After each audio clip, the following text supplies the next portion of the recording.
నా యొక్క సాక్ష్యం ఏంటంటే శుక్రవారం ఫ్రైడే రోజు యూత్ మీటింగ్ ఉంది. ఆ రోజు నేను రాలేకపోయాను. డ్యూటీ నుంచి వచ్చేసరికి కొంత సమయం లేట్ అయిపోయింది.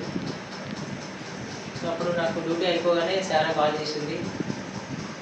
లోయిస్కి చాలా ఫీవర్ ఉంది, 101 ఫీవర్ ఉంది. నేను ఇంటికి వెళ్ళడానికి అంత సమయం పడుతుంది. నేను వెంటనే డ్యూటీ అయిపోగానే ఫాస్ట్ గారికి మెసేజ్ కాల్ చేద్దాం అనుకున్నాను. టైం యూత్ మీటింగ్లో ఉంటారు కదా, సర్వీస్లో ఉంటారని ఫాస్ట్ గారికి మెసేజ్ పెట్టాను. ఫాస్టర్, లోయిస్కి ఫీవర్ ఉంది, చాలా కొంచెం ప్రేయర్ చేయండి ఫాస్టర్ అని మెసేజ్ పెట్టాను.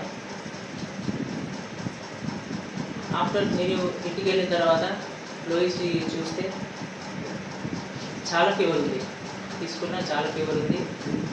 ఆల్రెడీ సారా పైన డాక్టర్ ఉంటే డాక్టర్ దగ్గరికి వెళ్ళి మెడిసిన్ టానిక్స్ అవి తీసుకొచ్చి దాంట్లో 3 టానిక్స్ ఉంటే ఒకటే టానిక్ లోయి ఒకటే టానిక్ తాగుతుంది.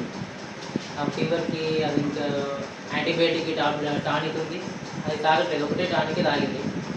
సరే ఎట్లా అయింది అంటే నేను చెప్పిన ఫాస్ట్ గారికి ప్రే రిక్వెస్ట్ పెట్టిన మెసేజ్ పెట్టిన ప్రే చేద్దాము అని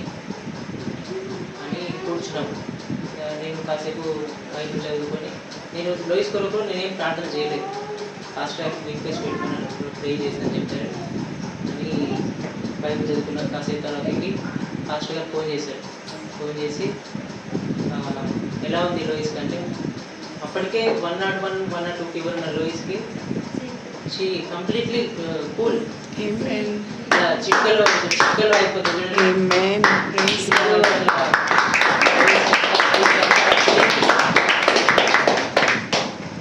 అంటే ఇప్పుడు సారా టానిక్స్ అవన్నీ తీసుకొచ్చింది, దేవుడు స్వస్థపరిచాడు. దేవుడికి వందనాలు.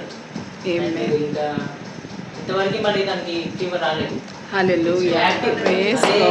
రాత్రి ఫాస్టర్ గారు ప్రేయర్ చేయగానే దేవుడు స్వస్థపరిచి మళ్ళీ ఫీవర్ రాలేదు. ఆమేన్ ఆమేన్. దేవుడికి వందనాలు. Praise God.